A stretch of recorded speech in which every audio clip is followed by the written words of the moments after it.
Olá, boa noite todo mundo. Lúpica de boa. Aí sim. Boa noite todo mundo. Boa noite, Rafa. Tudo bem? Tô atrasado nas mensagens da Rafa. Preciso responder para ela. Tudo bem? Vamos esperar o pessoal entrar. Flávia. Tudo bem com vocês? Vocês estão me escutando? Já me mandam um joinha. Tá todo mundo escutando bem? Tá muito ruim? Boa noite, dona Lúcia. Boa noite, todo mundo. Ivana, tudo bem? Jennifer. Só esperar o pessoal entrar para essa live super esperada. Pus até uma musiquinha aqui para animar hoje. Boa noite, Ceissa, Rafaela, boa noite. Ouvindo bem? Obrigado, Rafa. Se tiver ruim, vocês me avisam aqui embaixo, tá bom? Que às vezes o microfone fica meio ruim ou fica meio barulhento. Esperar mais 30 segundinhos a gente já começa, tá bom? Todo mundo aí pegando um papel, uma caneta, que hoje tem bastante coisa para falar, hein? Boa noite, Rosana, tudo bem? Vamos lá, deixa eu abaixar aqui minha musiquinha para não atrapalhar. Então tá bom, pessoal, vamos começando aqui. Boa noite, Monique. Vamos começando aqui. Pessoal do perfil do Explante de Silicone, que eu vi bastante coisa para a gente poder fazer essa live. E até comentar com vocês, depois a gente vai falar bastante sobre isso. Vamos lá. Bom, pessoal, vamos começar, porque tem bastante coisa para falar, tá? Então eu preparei um roteirinho aqui, às vezes eu dou uma olhada para baixo só porque tem muita informação, tá? E a gente vai conversando. Então é o seguinte, primeiro, por que demoramos tanto para fazer essa live, né? Então essa live já estava programada há bastante tempo. E por que eu demorei para fazer? Porque esse é um assunto muito difícil, tá? Então o tema da live hoje é procedimentos estéticos em pacientes com lúpus, né? Na verdade, nós vamos abordar procedimentos estéticos em pacientes com doenças autoimunes em geral, né? É que como nós temos poucos trabalhos, né, poucos estudos, enfim, eu resolvi juntar tudo. E o lúpus é uma das doenças que estão mais conhecidas, que as pessoas estão mais engajadas. Então eu coloquei esse título, Procedimentos Estéticos no Lúpus, mas eu vou falar para várias outras doenças autoimunes, tá? E como eu estava explicando, eu demorei para fazer essa live porque é um assunto super complexo, é muito abrangente, tá? É muito controverso, existe muita discussão sobre isso, né? E eu estava pensando em alguma forma de trazer isso organizado para ficar assim mais claro para vocês, trazer bem destrinchado, bem mastigadinho, né? O que a gente tem, o que não tem, enfim, como a gente faz no dia a dia. Então, como é que eu resolvi dividir essa live? Seguinte, qual que é o principal motivo da live? É para a gente tentar responder duas perguntas, tá? A primeira pergunta é a seguinte: se eu fizer um procedimento estético, seja invasivo, uma prótese de silicone, um preenchimento, uma infiltração com botox, enfim, eu posso ter uma doença autoimune? Essa é a primeira pergunta, tá? E a segunda pergunta que eu gostaria de tentar responder essa noite é: e se eu já tenho uma doença autoimune, por exemplo, lúpus, e eu fizer um procedimento estético, eu vou piorar a minha doença? Então, essas são as duas principais perguntas que nós vamos tentar responder nessa live, tá? E a resposta é: não sabemos, tá bom? Nós não sabemos. Nossa, Dr. Caio, mas então acabou a live, não precisa falar mais nada? Não, não é bem assim, né? Então eu dividi essa live para a gente tentar responder isso, mas a grande resposta é que a gente não sabe ainda, tá? Então eu dividi essa live em 3 pontos principais. Primeiro, eu vou tentar explicar qual que é o racional por trás disso, né? Por que as pessoas, os médicos ou as pessoas com doenças autoimunes têm medo que isso aconteça, têm medo que um procedimento desencadeie uma doença, né? Por que o reumatologista fala tanto para tomar cuidado com esses procedimentos? Essa é a primeira parte da live, tá? Segunda parte da live, o que os estudos científicos mostram. Então vou trazer alguns dados atualizados, uns estudos importantes sobre o tema, tá bom? E no final, então se você quiser saber, fique até o final, eu vou falar minha opinião pessoal, tá? O que eu penso sobre tudo isso, sobre os pacientes autoimunes realizarem procedimentos estéticos, o que eu falo para os meus pacientes, tá? Então essa parte vai ficar para o final, então fica aqui até o final, que é para a gente fazer um resumão de tudo isso, certo? Então vamos lá, primeira parte da live. Por que isso aconteceria? Ou seja, por que um procedimento estético desencadearia ou pioraria uma doença autoimune? Então vamos voltar um pouquinho, como a gente já conversou nas outras lives. O que são as doenças autoimunes de uma forma geral? Então as doenças autoimunes acontecem quando um indivíduo, uma pessoa, que já tem uma predisposição genética, tá? Por algum motivo, entra em contato com algum fator externo, algum evento que serve de gatilho. O que é esse gatilho? É um evento que vai lá e dá um estalo na genética daquele paciente e então o sistema imunológico daquele paciente passa a se ativar, passa a trabalhar de uma forma desregulada, descontrolada, né? E na maioria das vezes o sistema imunológico daquela pessoa começa a atacar estruturas do próprio corpo, provocar lesões na pele, no coração, no pulmão, né? Mas veja que para aparecer as doenças autoimunes de uma forma geral, é preciso que a pessoa tenha uma carga genética, tenha uma predisposição genética e seja submetida a um evento, a um fator que sirva de gatilho, de estalo para que aquela doença se inicie, para que aquela doença aconteça, tá bom? E é aí que começa a ficar complicado, porque nós não conseguimos prever com exatidão quem tem essa carga genética, quem tem essa predisposição genética, tá? Então, em alguns casos é mais fácil. Por exemplo, eu sou uma pessoa, minha mãe tem uma doença autoimune, minhas irmãs têm uma doença autoimune, ou na minha família existem vários casos da mesma doença autoimune. Nesses casos é mais fácil da gente assim inferir que nessa família tem um componente genético circulando, tem algum gene que predispõe as doenças circulando naquelas pessoas, né? Mas a grande maioria das pessoas que desenvolve uma doença autoimune não tem outras pessoas na família, elas são as primeiras, né? E como é que a gente faz para saber se essa pessoa tem essa predisposição genética ou não? E aí que tá, até hoje nós não sabemos, né? Então, nós sabemos que alguns genes estão relacionados a algumas doenças, né? Artrite reumatoide, alguns relacionados ao lúpus, mas não é algo que a gente usa na prática. Por exemplo, chega uma pessoa, vamos pedir uma pesquisa genética, né? Para ver qual que é a chance de você desenvolver uma doença autoimune. Isso a gente não faz na prática, ainda não está muito bem definido, né? Então, primeiro é a dificuldade de saber quem tem a predisposição genética, tá? E o segundo problema é que nós não conhecemos todos os gatilhos ou todos os possíveis gatilhos, né? A gente sabe que o tabagismo, algumas infecções, né, podem servir de gatilho, de estalo para que essa doença se inicie, mas isso é muito difícil também de determinar na prática, tá bom? E aí que a gente começa a entrar no nosso tema de hoje, que são os procedimentos estéticos, procedimentos invasivos, as próteses, tá? Por quê? Porque todo material que é estranho ao nosso organismo pode servir de estímulo para que o nosso sistema imune seja ativado, né?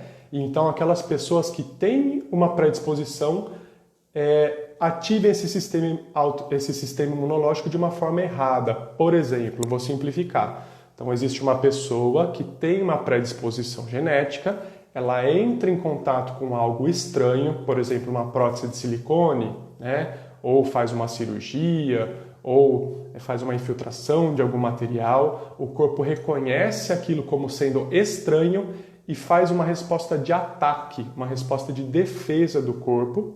Só que o sistema imunológico daquela pessoa ele é desregulado, ele não é bem controlado e assim a doença aparece, tá bom? E basicamente todos os materiais estranhos, né, mesmo materiais biológicos, podem servir de gatilho, podem desencadear essa resposta autoimune no corpo, né? Eu estava pensando para fazer a live até, por exemplo, pessoas que têm transplantes, ou seja, a pessoa transplantou um fígado, é um fígado humano, é material biológico, mas mesmo assim, essa pessoa tem que tomar medicamentos para o corpo não rejeitar aquele fígado de uma outra pessoa, né? Porque é um componente estranho, não faz parte daquele corpo, tá? E além desses componentes externos, sejam orgânicos, biológicos ou não, ou artificiais, os estímulos inflamatórios também podem servir de gatilho para o início das doenças autoimunes. Por exemplo, um paciente que passou por uma cirurgia, você cortou a pele daquele paciente, você provocou um processo inflamatório, né? Você estimulou o sistema imunológico daquela pessoa. Ou até, por exemplo, pessoas que tiveram um infarto, que tiveram uma pneumonia muito grave, que ficaram internadas na UTI, que usaram vários medicamentos.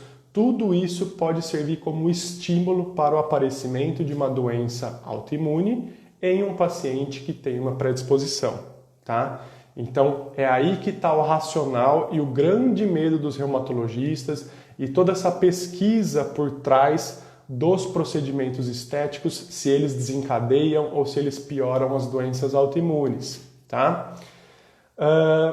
E aí eu queria passar para a segunda parte da live, que é o seguinte: trazer alguns estudos científicos, né? Os estudos mais robustos, os maiores, dos autores mais conhecidos, alguns dos estudos mais novos a respeito desses temas, tá bom?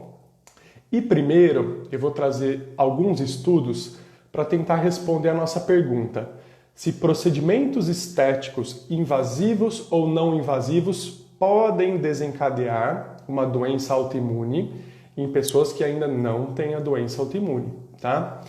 E uma das primeiras coisas que começou a ser estudada são as tinturas de cabelo, né? Então há muitos e muitos anos, há décadas, já se estuda se você pintar o cabelo, fazer luzes, alisamento, esse tipo de processo químico no cabelo das pessoas é capaz de desencadear uma doença autoimune ou não, tá? E aí, para todos esses estudos que eu vou comentar com vocês, quando você vai ler os estudos, é uma briga pior que essa história da cloroquina no coronavírus, né? Então, existem um monte de estudos falando contra, outros vários e vários falando a favor, né? Então eu tentei fazer um apanhado geral, tá? Então, para a tintura de cabelo é a mesma coisa. Existem vários estudos falando que não tem relação, que não é capaz de desencadear uma doença autoimune, mas outros estudos mais importantes, mais significativos falando que sim, tá?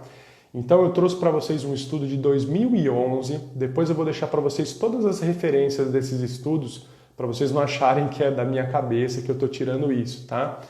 Então, o maior estudo feito com tintura de cabelo é de 2011, onde foram avaliados quase 300 pacientes, 265 pacientes. E esse estudo mostrou que pessoas, especialmente mulheres, que usavam tinturas de cabelo ao longo da vida, tinham uma chance um pouco maior de desenvolver lúpus do que a população que não usava tintura de cabelo, tá? Então eles viram uma relação causal e uma chance maior dessas mulheres que usaram tintura de desenvolver o lúpus em específico, tá? Principalmente aquelas mulheres que usavam tinturas permanentes, ou seja, aquelas tinturas com duração de mais de 4 semanas, tá? E, por curiosidade, as tinturas escuras, os pigmentos escuros, estavam mais relacionados ao risco de desenvolver lúpus, tá? Então esse estudo é um dos estudos mais importantes que pesquisaram, né, a influência da tintura de cabelo no aparecimento de doenças autoimunes e viu um pequeno aumento da chance, tá? Esse estudo também mostrou que pacientes que usavam frequentemente tintura de cabelo, e isso era uma relação direta, ou seja, quanto mais o paciente usava, maior era a chance, esses pacientes tinham mais FAM positivo, tá? Então o número de pacientes com FAM positivo era maior naquele grupo que usava tintura de cabelo, tá? Lembrando que Fã positivo não é igual à doença, mas já indica que aquele organismo está produzindo anticorpos, tá? E quando esses pacientes que usavam tintura de cabelo eram investigados com exames de sangue mais profundamente, os pesquisadores achavam inflamações, respostas inflamatórias mais intensas, mais exacerbadas nos pacientes que usavam tintura de cabelo. Então veja que, apesar de ser uma coisa aparentemente bobinha, é só uma tintura de cabelo, não. Ela tem capacidade sim de desencadear uma resposta autoimune, uma resposta imunológica. Então até para isso a gente tem que tomar bastante cuidado, tá? Saindo da parte de tintura de cabelo, e aí eu acho que a gente entra mais na parte mais polêmica e mais discutida de tudo isso, né? Dessa pergunta. Será que esses procedimentos estéticos podem causar uma doença autoimune? E aí o pessoal da página Explante de Silicone até pode me ajudar nesse momento. Nós precisamos falar sobre a síndrome ásia, tá? Então, síndrome ásia. O que é síndrome ásia? Ásia é uma sigla em inglês para um grupo de doenças, uma síndrome, né? Que nada mais é do que uma síndrome autoimune induzida por adjuvantes. O que são adjuvantes? São substâncias externas, substâncias estranhas ao organismo que podem desencadear uma resposta inflamatória, uma doença autoimune, tá? Então, síndrome ásia não tem nada a ver com a Ásia, com japoneses, com chineses, não tem nada a ver. É uma sigla em inglês que significa doenças autoimunes provocadas por adjuvantes, tá? Essa síndrome foi descrita pela primeira vez, né? O primeiro pesquisador que deu esse nome foi em 2011, um autor chamado Schoenfeld, que é das maiores referências nesse assunto, tá?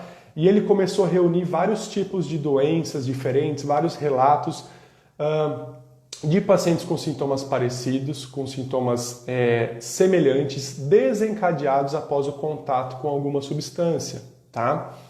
E depois dessa descrição em 2011, começaram a surgir casos no mundo inteiro, descrições e artigos e trabalhos, né? Até 2016 já eram mais de 4.000 casos descritos no mundo que se encaixavam nesse grupo de doenças autoimunes desencadeadas por adjuvantes, tá bom? Deixa eu só tomar uma aguinha aqui.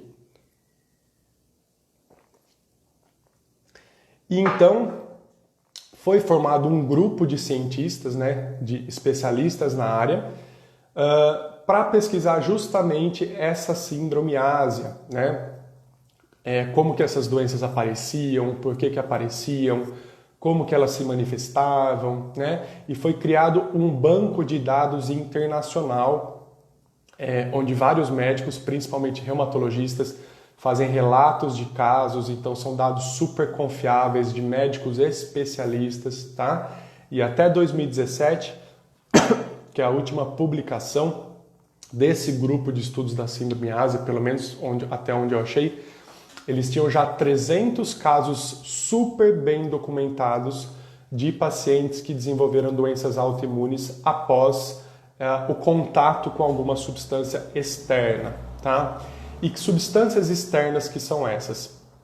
Aí a lista é imensa, tá? Mas segundo o último relatório que eu vi desse grupo, né, desse autor Schoenfeld, é de 2017, as principais substâncias relacionadas a essas doenças eram vacinas, tá? Principalmente vacina por HPV, que não deixa de ser um agente, uma substância externa, mesmo porque as vacinas não contêm só as bactérias e os vírus, né? Elas contêm vários conservantes, enfim, várias coisas.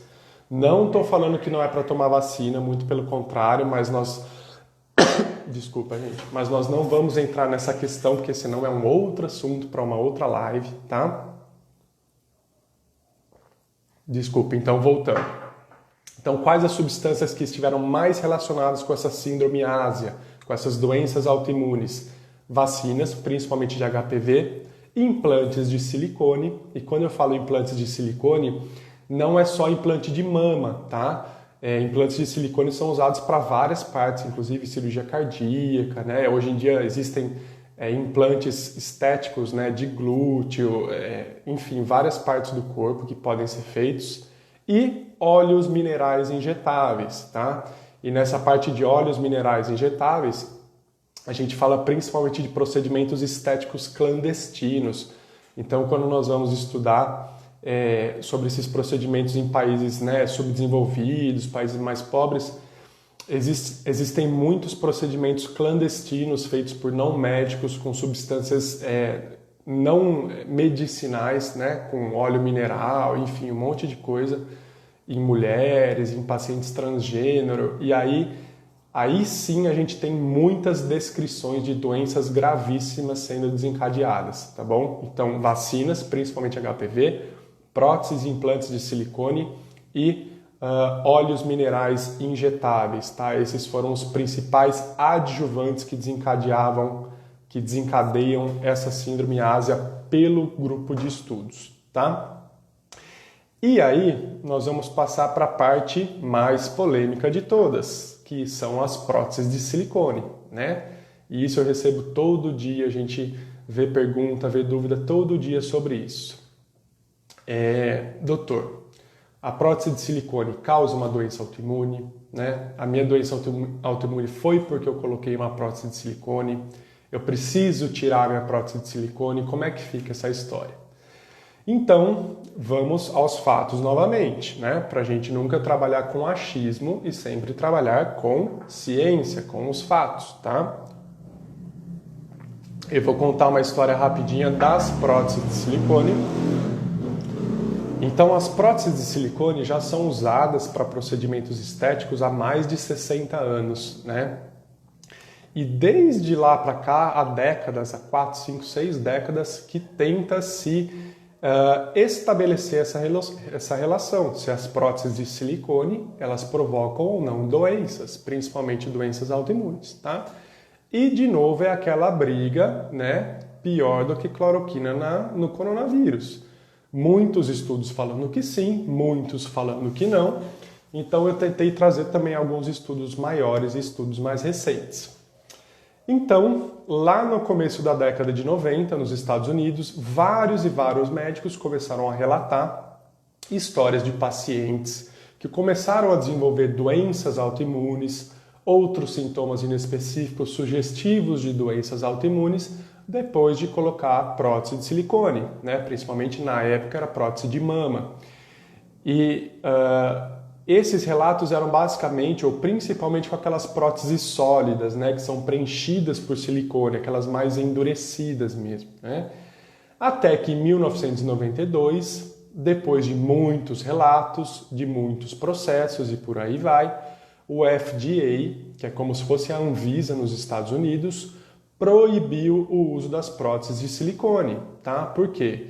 Eles falaram, opa, tem um monte de gente colocando e um monte de gente ficando doença. É melhor a gente proibir o uso dessas próteses até que estudos sejam feitos para a gente poder liberar com segurança, igual qualquer outro medicamento.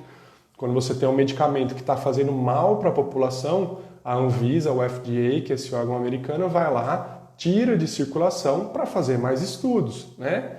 E em 1992, esse tipo de prótese foi proibido por conta dos relatos e dos estudos que existiam até então, tá? No ano 2000, um outro órgão do governo americano fez um novo estudo que falava que as próteses de silicone não causavam doenças autoimunes, tá? Então eles foram lá e falaram o contrário.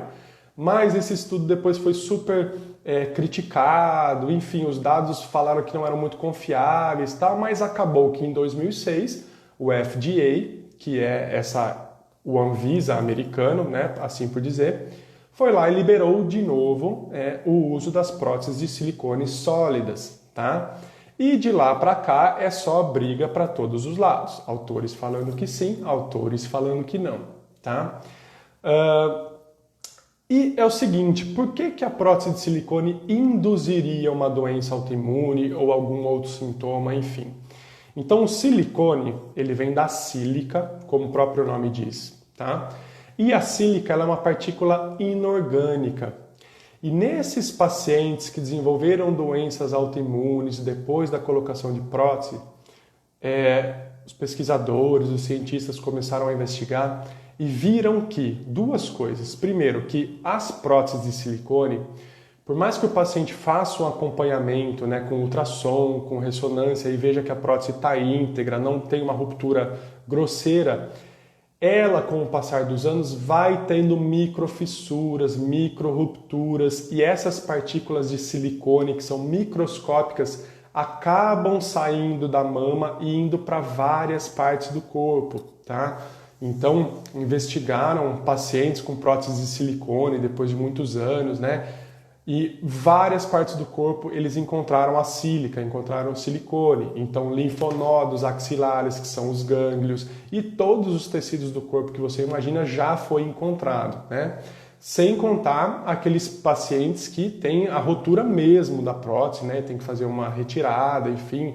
Existem vários outros tipos de complicação, quando a prótese fica encapsulada, retrai, causa dor, enfim. Então, essa sílica, quando extravasa, ela pode sim ir para várias partes do corpo, tá? Mesmo com que esse extravasamento, né, esse leaking, esse bleeding que eles falam, seja microscópico. E essa sílica, como nós falamos lá no começo da live, por ser algo inorgânico, algo estranho ao corpo, pode estimular o sistema imunológico e pode desencadear uma doença autoimune, tá? Então esse é o grande racional por trás dessas doenças relacionadas às próteses de silicone, certo? E aí começaram a estudar, né? Dentro da síndrome ásia estão essas doenças desencadeadas pelo silicone, existem vários outros termos, siliconose, doença do silicone, síndrome ásia associada ao silicone. Aí cada autor que você vai ler fala uma terminologia um pouco diferente, mas é basicamente isso, aquela sílica, né, o silicone escapou da prótese, né, microscopicamente ou até numa quantidade maior e acabou desencadeando uma resposta imunológica, tá? E que doenças são essas que as próteses podem desencadear? Então essas próteses podem desencadear doenças autoimunes específicas, né, fechadas com os critérios diagnósticos, lúpus, esclerose sistêmica, dermatomiosite, é menos comum, mas até artrite reumatoide, né, já foi descrito. Mas na grande maioria das vezes, esses pacientes desenvolvem sintomas inespecíficos, tá? Que sintomas são esses? Aí também é uma lista gigantesca, né? Mas dores musculares, dores articulares, dores de cabeça, fadiga, depressão, perda de peso, febre, secura nos olhos, secura na boca e por aí vai uma lista gigante de sintomas, tá? Até é muito comum que esses pacientes tenham sintomas tipo fibromialgia, né? O paciente tem um quadro muito parecido com fibromialgia, com uma síndrome da fadiga crônica. E aí algumas vezes, né, quando alguns pacientes, existem relatos, vão lá, retiram a prótese, fazem o explante dessa prótese de silicone, acabam melhorando dos sintomas, enfim. Até agora que eu ia comentar sobre a página Explante de Silicone. Então você tem o implante, você tem o explante, que é retirar a prótese de silicone, tá? Então sigam essa página, deem uma olhada lá que tem bastante coisa, eles trazem muito relato de caso, médicos especialistas no assunto, artigos científicos, notícias, dê uma olhada lá que é bem interessante, tá bom? Para quem tiver interesse. E em 2016, um grupo, né, que esse é um dos maiores também, um dos estudos mais específicos para isso, descreveu mais de 200 mulheres que desenvolveram a síndrome ásia, ou seja, ou uma doença autoimune específica, ou esses sintomas inespecíficos, após o implante de silicone. Nesse grupo de 200 mulheres, o tempo médio entre a colocação da prótese e o desenvolvimento da doença era de 4 anos, mas existiam mulheres que desenvolveram sintomas com menos de 1 ano depois da colocação da prótese e uma outra mulher, por acaso, lá no outro extremo, desenvolveu a doença 39 anos depois da colocação da prótese. Então veja que isso pode acontecer precocemente, isso pode acontecer depois de 10, depois de 20, depois de 30 e depois de 40 anos, né? Porque aquele material inorgânico fica circulando, né, no corpo da pessoa. E aí os autores desse trabalho, que é um dos maiores até hoje, né, não quiseram comprar a briga, então eles não falaram, não afirmaram no final do estudo, olha, as próteses de silicone causam doença autoimune, eles não falaram isso, mas eles falaram o seguinte, eu até anotei aqui, que não há evidência que os implantes de silicone sejam seguros, ou seja, indiretamente, eles falaram que as próteses de silicone não são seguras para se usar, tá? E aí, o que a gente tira de conclusão? Ainda não sabemos, precisamos de mais e mais e mais estudos, mas isso é o que a gente tem de evidência até agora, ou seja, vários relatos, várias séries de casos, vários autores, pesquisadores médicos que são especialistas no assunto, afirmando, relacionando o aparecimento de doenças com as próteses de silicone, tá? E o que eu penso sobre isso, nós vamos falar no final da live, tá bom? Então fica até o final, quero ver bastante coraçãozinho aqui, manda a live para alguém no aviãozinho para todo mundo ver, que o final, para quem perdeu tudo isso, no final tem o resumo, tá bom? Então, com isso, eu trouxe os estudos que eu queria trazer a respeito da pergunta se esses procedimentos, desde tintura de cabelo até as próteses de silicone, podem causar doenças autoimunes. Voltei, desculpa. Então agora nós vamos para uma outra parte da pergunta, dos estudos, que é o seguinte, e que eu acho que é o que vocês mais querem saber. E os pacientes que já têm lúpus, que já têm uma doença autoimune, podem fazer os procedimentos estéticos, procedimentos não invasivos, laser, luz pulsada, cirurgias, enfim, eu posso ou não posso? Então vou falar primeiro dos estudos e aí no final nós vamos para as minhas opiniões pessoais, tá bom? Então, aqui eu trouxe para vocês uma revisão. O que é uma revisão? Um grupo de médicos, principalmente dermatologistas, pegaram todos os estudos que já foram feitos até hoje, né, os de qualidade, e revisaram qual procedimento estético o paciente com lúpus pode fazer ou não com segurança, tá? Essa é uma revisão que saiu esse ano, no começo do ano 2020, né? Antes de toda a história do corona. Nós ainda fazíamos pesquisas com outras coisas, né? Então eu vou trazer os principais resultados e as conclusões dessa revisão sistemática, né? Então, o seguinte, primeiro ponto, a respeito de laser, né? Procedimentos com laser, com luz pulsada, fototerapia, etc. e tal. Esse estudo, esse grupo de médicos, concluiu que existe um tipo específico de laser chamado PDL, tá? Que eu acredito que em português seja um laser pulsado, tá? Se tiver alguma dermato aqui, me corrija, por favor, mas a sigla é PDL. Esse tipo de laser pode ser usado para o tratamento de lesões de pacientes com lúpus, mas lesões cicatriciais, lesões inativas, ou seja, o paciente, por exemplo, teve um lúpus discoide na face, um lúpus discoide no couro cabeludo, a doença não está mais ativa, aquele paciente ficou com uma cicatriz, esse tipo de laser parece ser seguro, então eles falam que pode ser usado, tá? E os outros tipos de laser, as outras máquinas de laser, luz pulsada, fototerapia e por aí vai, tá? Para todos os outros tipos, que não são esse tipo PDL, não existe estudo científico mostrando a segurança. Então, eles não recomendam o uso de nenhum desses tipos, fora o laser PDL, para os pacientes com lúpus, tá? Seja o lúpus ativo, seja o lúpus inativo, enfim. Então, de uma forma geral, esses procedimentos estão contraindicados para pacientes com lúpus. Isso é mais ou menos o que a gente sempre fala, né? O lúpus é uma doença fotossensível, ou seja, da mesma forma que se você se expor ao sol, você vai provocar lesão de pele, você vai ativar a doença, o laser, a fototerapia, a luz pulsada pode agir mais ou menos da mesma forma, tá bom? Então, de forma geral, eles não recomendam, esse grupo de cientistas, o uso desse tipo de terapia, tá? Vamos passar para os injetáveis, né? Então aqui tem vários tipos de procedimentos injetáveis e quais foram as conclusões desse estudo, tá? Tem um procedimento chamado de Fat Transfer. O que é isso? É um enxerto, né? Procedimentos de infiltração com gordura autóloga. O que é gordura autóloga?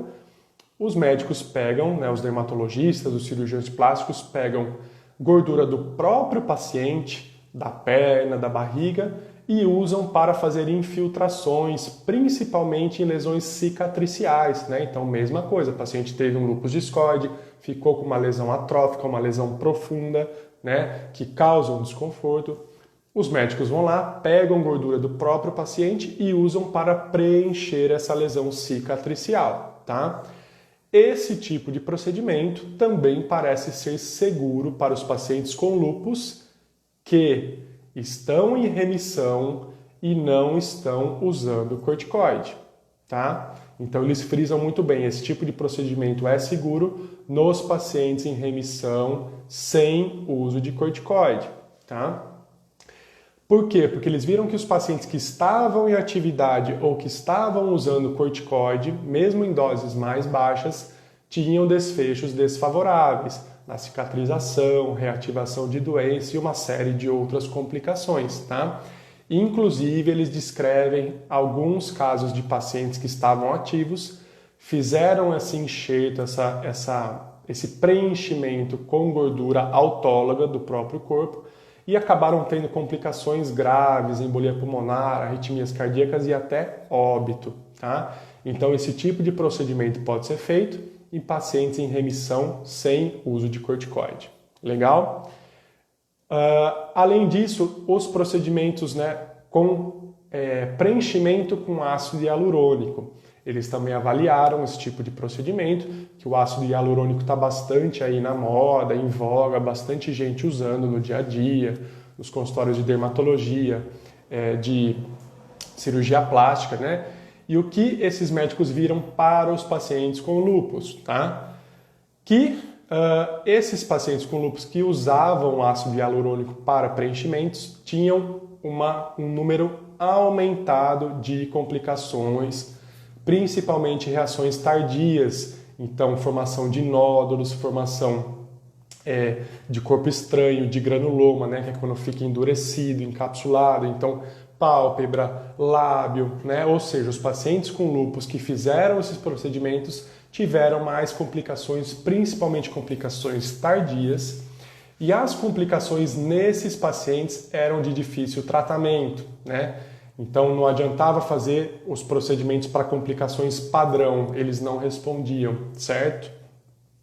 Então esse grupo de médicos, né, essa revisão fala que procedimentos com preenchimento de ácido hialurônico, e aí eles falam até uma marca específica chamada de Vycross, né, com Y, não devem ser utilizados em pacientes com lúpus, tá? Porque eles viram esse aumento de reações adversas, reações tardias. Não necessariamente reativação da doença, mas viram que esses pacientes tinham mais complicações dos procedimentos. Então eles não consideram como seguro. E as demais dezenas, centenas de substâncias para infiltração, não existem estudos, então eles falam que como não há evidência de segurança, não devem ser feitos, tá? Então, resumindo, pacientes com lúpus, infiltração, né, esses preenchimentos só com gordura autóloga para pacientes que não estão em atividade e não estão usando corticoides, tá bom? E por fim, eu queria entrar, antes de chegar na parte da minha opinião pessoal, antes que todo mundo fique ansioso, que todos os pacientes estão ansiosos ultimamente, né? Eu queria falar sobre os procedimentos cirúrgicos, tá? E aí é o seguinte, na literatura, nos trabalhos científicos, nós não temos nenhuma conclusão, nenhuma evidência especificamente para cirurgia plástica, né? Para procedimentos de redução de mama, implante de mama, lipoaspiração, abdominoplastia, enfim, esses procedimentos estéticos, tá? O que nós temos são estudos, né, feitos com cirurgias ortopédicas, cirurgias abdominais, que a gente acaba extrapolando para os procedimentos estéticos, porque os procedimentos estéticos, apesar de ser algo eletivo, né, de ser algo que às vezes não é tão agressivo, não deixa de ser uma cirurgia e também é passível de complicações, tá? Então, alguns dados que esse estudo ressalta. Primeiro, pacientes com lúpus geralmente têm anemia, têm alterações de hemograma, têm outras alterações de exames laboratoriais, usam muitos medicamentos que podem complicar após a cirurgia, como imunossupressores, como AS. E todos esses componentes por si já são fatores de risco independentes para complicações pós-operatórias, independente se você vai colocar uma prótese de silicone ou não. Então esse paciente já é de risco para complicação pós-operatória, tá? Nós sabemos que os pacientes com lúpus têm uma taxa maior de complicações no pós-operatório, né? Que complicações são essas?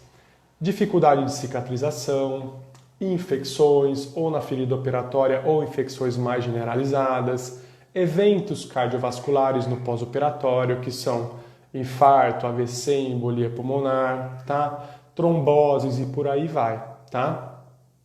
E esse estudo traz um fato muito importante que, assim, o risco de complicação pós-operatória no paciente com lúpus é muito maior se esse paciente teve algum tipo de atividade de doença nos últimos 6 meses.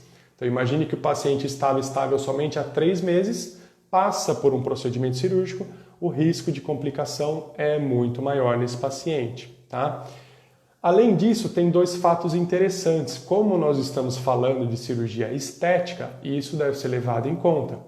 Os pacientes com lúpus têm maior risco de ulceração e problemas na cicatrização. Então imagine o paciente foi lá, vai colocar uma prótese de mama, naquela cicatriz onde foi, né, feito o corte para inserir a prótese, o paciente pode ter uma úlcera ou algo que se chama fenômeno de Koebner. O que é isso? É muito falado na dermatologia, quando as lesões daquela doença aparecem no local da cicatriz. Por exemplo, foi lá de novo fazer uma prótese de mama, no local da cicatriz da pele aparece uma lesão do lúpus. Isso é muito mais comum em pacientes com lúpus, tá? Sem contar que todo paciente com doença autoimune, lúpus ou não, tem que passar por uma avaliação do reumato, né? Antes de qualquer procedimento cirúrgico, mesmo procedimentos estéticos. Por quê?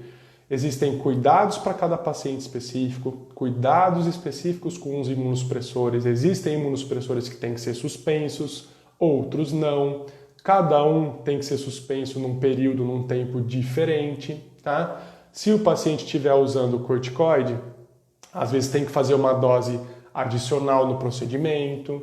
Tem pacientes que usam anticoagulantes, Marevan, Clexane, tudo isso tem que ser planejado, né? E o reumatologista tem que acompanhar de perto todo o procedimento pré-operatório, não no dia, né? Mas estar em contato com o cirurgião antes, durante e após o procedimento cirúrgico, porque esses pacientes são de risco, tá? Então veja, é só uma prótese de mama, é super tranquilo. Para o paciente com lúpus talvez não seja. Tá bom? Certo. Então chega de falar de estudos para vocês que vocês não aguentam mais. Depois eu vou fazer um post só colocando todas essas referências, tá? Desses estudos que eu falei, onde vocês podem achar, enfim. E agora vamos para a parte da minha opinião pessoal. O que eu acho sobre tudo isso, tá? O que eu penso, então, a partir de agora não é nada de estudo, é o que eu penso depois de ler, depois de estudar, depois de ver vários pacientes, né, autoimunes, com próteses, passando por procedimentos cirúrgicos, enfim, o que eu penso sobre tudo isso, tá? E o que eu falo para os meus pacientes, como eu faço com os meus pacientes no dia a dia, tá?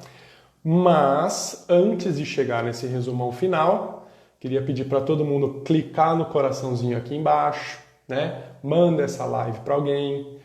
Quem estiver gostando, tira um post aqui, depois coloca no Stories, me marca, para a gente cada vez levar para mais pacientes esse tipo de informação, porque eu sei que isso gera muita dúvida, né? Quem ainda não conhece a página, entra lá na página, né? Dá uma olhada, a gente direto, né? Toda semana faz caixinha de perguntas para tirar dúvidas, fala sobre as doenças. O pessoal tem uma interação super bacana nos comentários. Isso aí, eu quero ver um monte de coraçãozinho subindo aqui, tá bom? E vamos lá. Lembrando que, só para a gente não esquecer, eu vou deixar essa live salva no perfil, tá? E também vou colocar lá no canal do YouTube. Então, as lives aí mais importantes, as mais interessantes, eu acabei colocando lá no canal do YouTube. É só entrar no YouTube, coloca lá Dr. Caio Zanetti, que você vai achar todas as lives lá salvas para ver quantas vezes vocês quiserem. Mas eu também vou deixar no perfil, pelo menos por um tempo, essa live salva. Depois eu acabo tirando, porque fica um vídeo muito longo, mas sempre vai estar disponível no YouTube, tá bom? Então, deixa eu tomar mais um golinho de água e nós vamos para a última sessão da live, certo? E aqui, nessa parte de minha opinião pessoal, eu dividi em 3 tipos de pacientes diferentes, tá? Eu até anotei para a gente não esquecer de falar nada aqui, que eu acho que essa é a parte mais importante da live, tá? Número 1, primeiro grupo de pacientes. Então, para pacientes que têm um histórico de lúpus grave ou alguma outra doença autoimune grave, ou seja, aqueles pacientes que já tiveram nefrite, que já ficaram internados, tiveram que fazer pulsoterapia, ciclofosfamida, biológico, aquele paciente que teve um quadro mais grave, independente se foi controlado ou não, tá? Mas ele tem um antecedente de doença grave. Aquele paciente que está em atividade atual ou que teve atividade nos últimos 6 meses, tá? Ou aquele paciente que usa imunossupressor em doses altas ou muito potentes, como ciclofosfamida, né, biológico, rituximab, ou corticoide, principalmente em doses mais altas, né, 20 mg, 30, 40 mg. Como é que fica para esse grupo de pacientes? Então, relembrando, pacientes com histórico de doença grave, pacientes em atividade atual, pacientes com atividade nos últimos 6 meses, ou que estão usando doses altas de corticoide. Para esses pacientes, eu não recomendo a realização de procedimentos invasivos, qualquer que seja. E aqui leia-se infiltração com preenchimento, ácido hialurônico, botox, micropigmentação, que não deixa de ser uma tatuagem, tá? A própria tatuagem que você está colocando pigmentos, você está colocando compostos estranhos na pele do paciente, tá? Lipoaspiração, próteses de silicone, todos esses tipos de procedimentos invasivos eu não recomendo para esse grupo de pacientes, tá? E os procedimentos não invasivos? Não é algo que eu contraindique, né, categoricamente. Eu falo assim, olha, não pode fazer. Falo, olha, aí você tem que pesar o risco-benefício, mas sabendo que você já teve uma doença grave, você teve uma atividade recente, qualquer tipo de procedimento, mesmo que não é invasivo, pode estimular o reaparecimento da doença, né? Então lembra que nós falamos lá no começo, até tintura de cabelo é capaz de estimular o seu sistema imunológico. Então, se você tem uma doença grave, uma doença ativa, está usando corticoide em altas doses, eu sinceramente acho que é bom nem os procedimentos não invasivos, tá bom?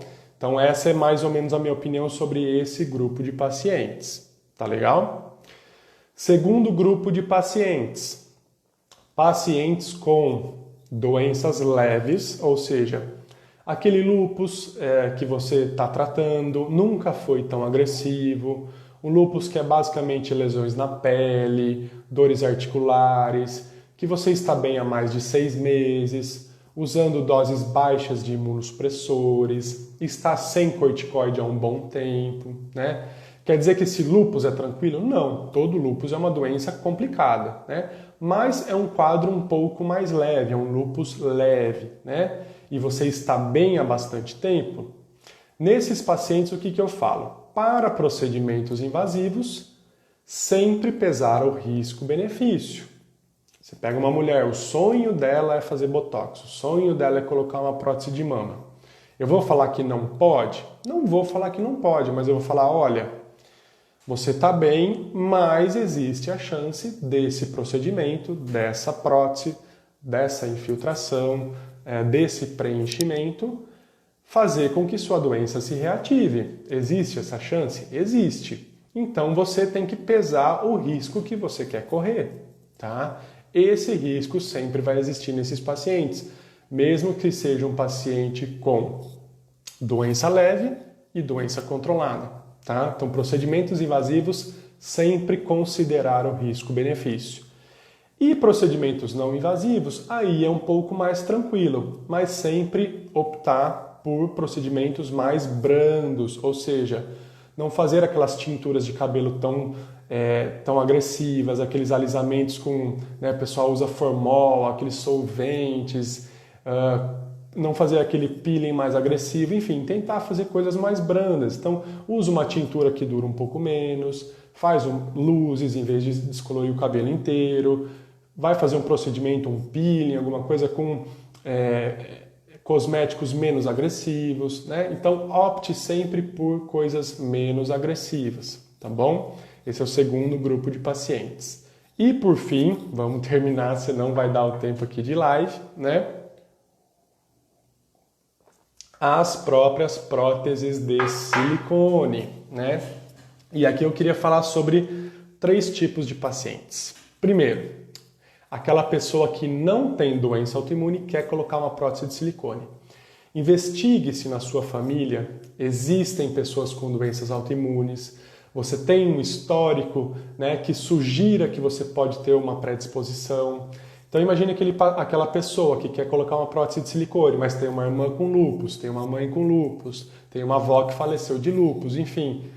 Talvez não seja uma boa ideia essa pessoa colocar uma prótese de silicone, porque pode ser que ela tenha uma predisposição genética e essa prótese ou a própria cirurgia vai servir de gatilho para uma doença autoimune, tá?